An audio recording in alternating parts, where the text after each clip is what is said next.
Hallo zusammen. Ich bin sicher, Sie haben die Neuigkeiten bereits gehört. Sizilianisches Steinsalz ist der neue Star der kulinarischen Welt. Aber warum? Sizilianisches Steinsalz ist das reinste Salz, das Sie finden können. Vor Millionen von Jahren entstanden.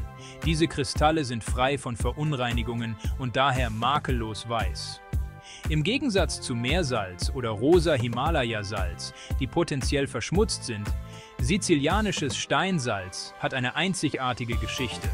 Es stammt aus alten, unberührten Salzmeeren, eingeschlossen in kompakten, undurchlässigen Gesteinen.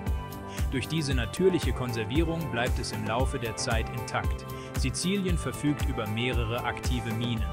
Standorte wie Bosco Stincone und Petralia sind für ihre hochwertigen Kristalle bekannt. Stellen Sie sich vor, Sie kochen mit einem Salz, das im wahrsten Sinne des Wortes ein Juwel der Geschichte ist. Wenn Sie also das nächste Mal in der Küche stehen, denken Sie daran, sizilianisches Steinsalz ist nicht nur ein Gewürz. Es ist ein Stück des reinen und alten Erbes der Erde. Perfekt, um Ihre Gourmetgerichte auf die nächste Stufe zu heben. Vielen Dank, dass Sie sich das Video angesehen haben. Guten Appetit allerseits!